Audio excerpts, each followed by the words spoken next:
It has been a bad week for professional wrestling. There's no two ways about it. There has been some sad news, then there was some doubly sad news, and if you were like me, you probably sat there for a while going, what the hell happened? We were all excited for some crazy WrestleMania 36 action, and then a couple of weeks later, tears were coming out of our eyes. Or at least that's what I'm informed it is called. When water runs down your face, you don't have to freak out. It's a science thing. But let's try and move on from that, because otherwise we're just going to get stuck in the past, smacking ourselves in the head, and what kind of moron would do that? But my name is Simon Miller. You have tuned in to Ups and Downs, the show, when we go through wrestling television programs. We give the good bits an up, we give the bad bits a down. It's nice and simple. You may go, why isn't it called a review show? Shut up. Let's up those downs.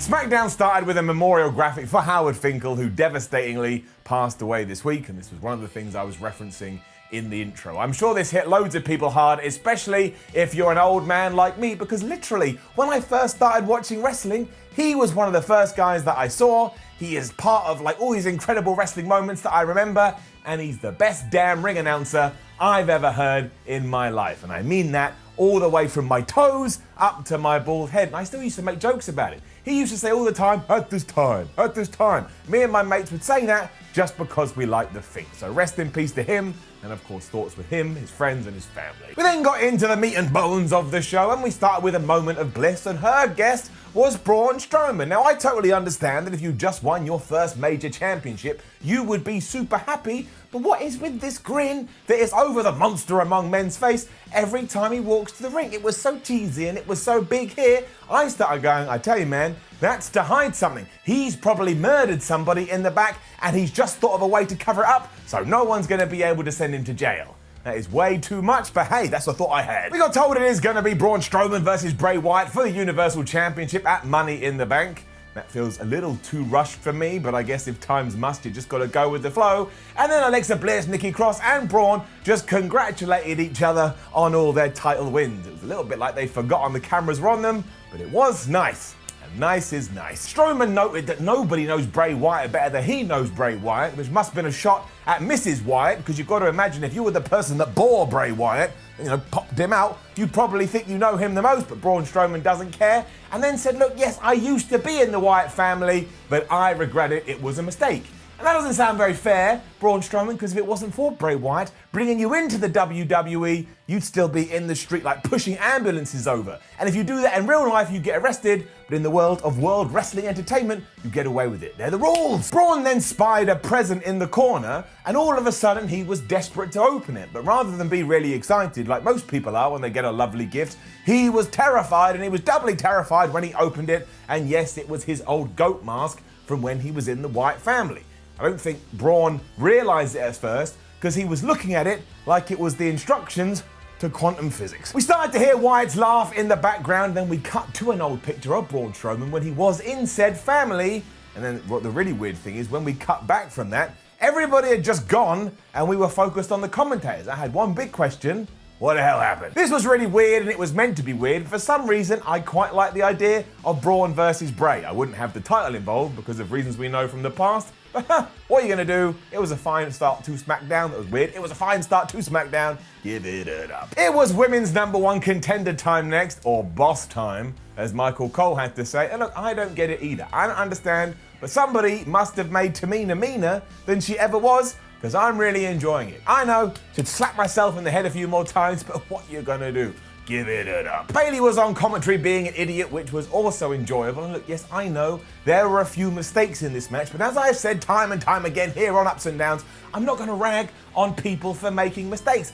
I make mistakes all the time, and occasionally even say the wrong person's names. The point is, mistakes happen. Anywho, Tamina was in control for large portions of this, mostly because she was being fueled forward by the fact that at the start of the match, Sasha Banks very nicely had tried to give her a t-shirt, but then Tamina looked at it and was like, that's a small, you fool! I clearly were an extra large, and so she kicked her in the bum. Banks then took over for a little while as I realised, oh my gosh, I have no idea who's meant to be the good guy and who's meant to be the bad guy in all of this, but I presume that Sasha Banks is the villain because, you know, Bayley kept getting involved here, and that's just a dick thing to do. The champ was going to continue on this assault until we learned that Tamina actually has a friend, and her name is Lacey Evans, who came out here to balance the books. We got the weird music, you know, wah, wah, sounds a bit like an animal, the start of Lacey Evans' theme.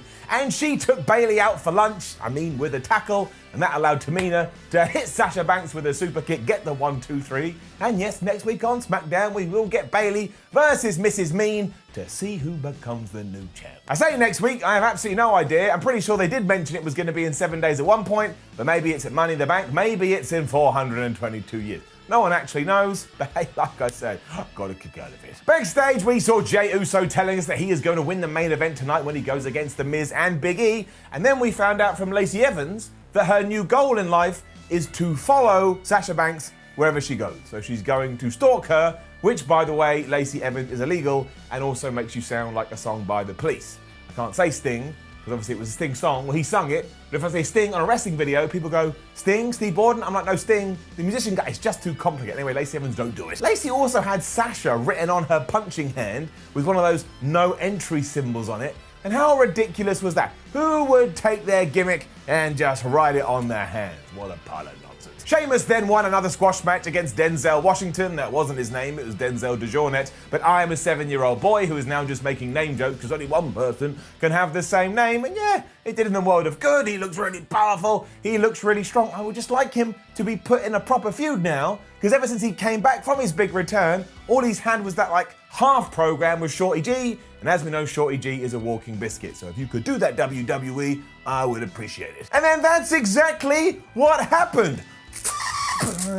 Sheamus then went into the commentators because he heard them talking about Jeff Hardy, and he was all like, don't you talk about Jeff Hardy, because he obviously has the weirdest Irish accent ever. He doesn't, I can't do Irish, I'm sorry. But he basically told them off for talking about him like he did last week, and then the producers didn't care, and they still cut to a Jeff Hardy video. I like this, Sheamus versus Jeff Hardy, that is fine by me. And as for that video package too, I tell you, we are not holding back with the Jeff Hardy story. This is warts and all, and if you wanted to know more about his personal life, well, you should check this out, but it was quite powerful. Next, Dana Brooke was in the back warming up when Carmella went up to her being really mad, and she was like, why have you got a qualifying match for Money in the Bank later against Naomi when next week we're meant to be having a shot at the Tag Team Championships? And rightfully Dana Brooke went, because I'm a human being and I can do lots of things, don't even worry about it. This was like wrestling maths when 2 + 2 = fish. Whatever. In much better news though, and I mean this from the bottom of my heart, WWE with their backs against the wall have come out fighting and have come up with one of the most creative concepts I could think of when it comes to Money in the Bank, because they were screwed anyway because of the global situation, but also I kind of think the stipulation needed a little bit of, injection of something. I like what they've done, even though it's dumb, but I like dumb, we've talked about it. But in 2020, if you are indeed in the Money in the Bank match, you will be fighting in WWE HQ in Stamford, Connecticut, with the rules now that you will start on the bottom floor, I guess in reception, and have to make your way up to the roof where there is a ring and there is a Money in the Bank. So this year is basically money on the roof, I suppose. I'm genuinely pumped for this. I'm genuinely excited. It is so ridiculous, but if they do it right, it will be so unbelievably fun. And that's why, give it up. It was then Dana Brooke, who of course was taking on Naomi to see if she was going to qualify for Money on the Roof. And look, it was fine. They had a very, very fine match, but I just don't understand the ending. I don't understand what we're trying to achieve, because on one hand, we have Dana Brooke. Hello, Dana, how are you? Doesn't talk, it's just a hand. And she is going after the tag team titles next week. So she has a story and she has a program. On the other hand, we have Naomi, not going to talk to this one, who is doing nothing, but also just so happens to be really good in ladder matches. And Naomi lost here and she lost clean. Doesn't make any sense to me.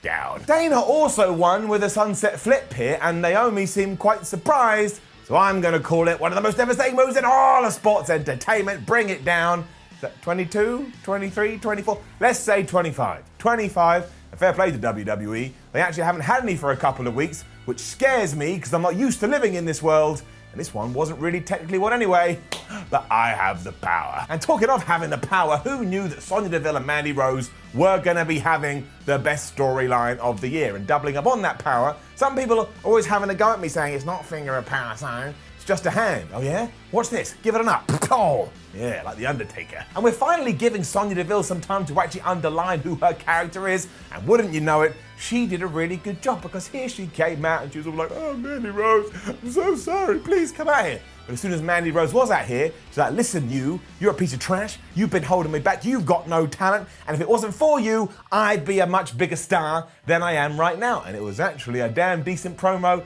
by Deville, and it got me more invested in this feud. Somebody tick my boxes. She also pointed out that as soon as Otis was in the picture, Mandy Rose had just forgotten about Fire and Desire. And that's why she was trying to hook her up with Dolph Ziggles. Because for some reason, Dolphy Boy was going to help their tag team. I don't really understand how that connects together, but I don't care, because everything else here was so good. They were about to fight when Mr. Ziggles did arrive, and he actually seemed very upset about this, and he looked at Mandy Rose and he went, you tell me you didn't feel something, as if he was in the notebook. Unfortunately, that caused kind of a distraction for Mandy Rose, and Sonya Deville realized this, so she jumped in and started to beat up her former best friend, and to his credit, Dolph didn't look too pleased. This, of course, brought Otis out, who went after Dolph Ziggles, which allowed Mandy Rose to try and get Sonya Deville, but she just legged it, and I think all of this is working just fine. You can say that Dolph Ziggler explanation is gibberish, which it is, but it's far better than WWE going, oh, as it turns out, Dolph Ziggler is actually Mandy Rose's fake brother, and they've been kissing this whole time. And let's face it, it's something WWE would do. And that would be disgusting, but instead, this is all very fun. And after we were done, Otis just humped the middle rope. I don't know why, but now I've told you. We then got an awesome video for Howard Finkel, and man, that is just the worst news. He seemed so passionate about professional wrestling, and every single wrestler only has lovely and warm stories about him.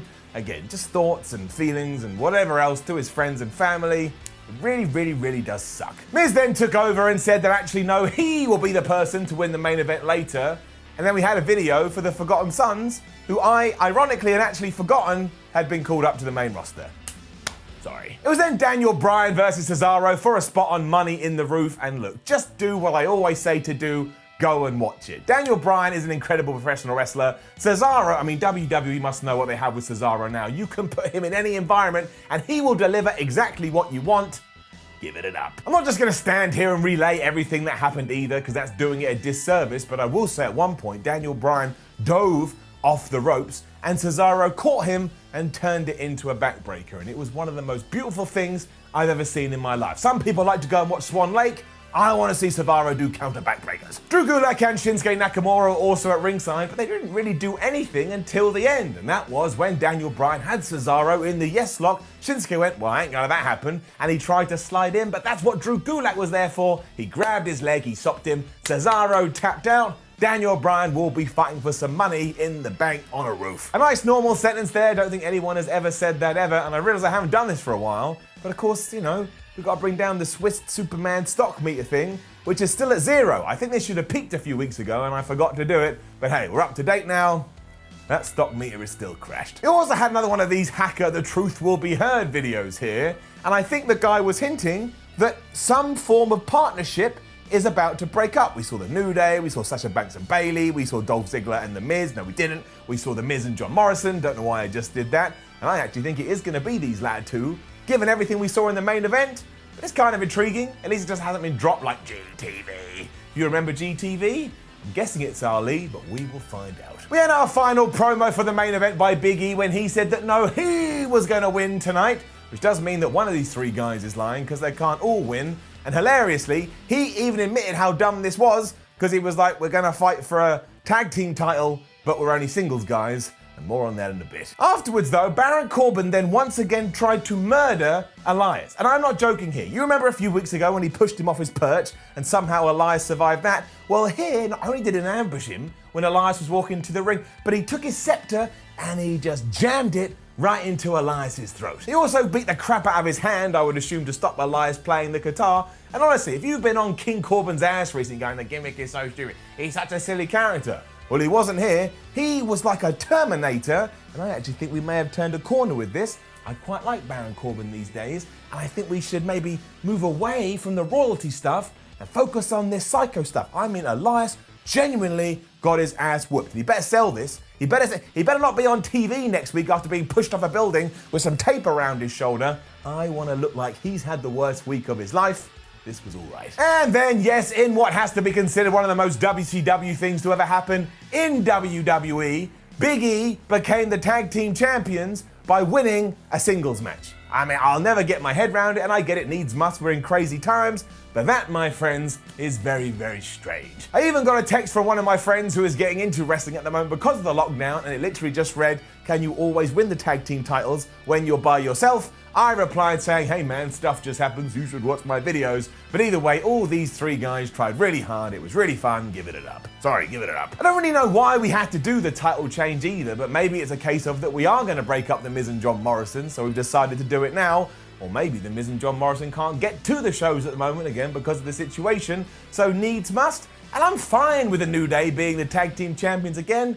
I just don't really get where you go from here. The finish saw The Miz having Jey Uso in a figure four leg lock when Big E just came and picked him up and smashed him with the big ending to get the 1, 2, 3, and the aftermath was absolutely the highlight here because not only did we have Kofi Kingston doing a selfie promo from home, we had Xavier Woods doing a selfie promo from home who somehow managed to promote every single thing he's involved with in around about 30 seconds, and then when we came back to the arena, Big E was rolling around on the outside with the titles, essentially saying he was in love with them. And it does really beg the question, why isn't Big E every single champion in the company? He is flippin' hilarious. Xavier and Kofi also had a nice nod to Howard Finkel because during their chat they went, "and no," which is obviously what the Fink used to do. And I tell you, this was an alright episode of Smackdown. I'm still desperately missing the fans with the whole craziness of what Money in the Bank is going to be and some stuff with Sonya Deville and storylines are just ticking along nicely. Yeah, it was alright. Give it an up. Now, don't forget to leave a comment below and let us know what you thought about last night's episode of Smackdown and what you think about Money on the Roof. Like the video, share the video, subscribe to WhatCulture Wrestling, then head over to WhatCulture.com, read yourself some articles, follow WhatCulture on Twitter, WhatCulture WWE, and watch more videos here on WhatCulture Wrestling. My name is Siren from WhatCulture. Thanks for watching Ups and Downs, and I will see you next week.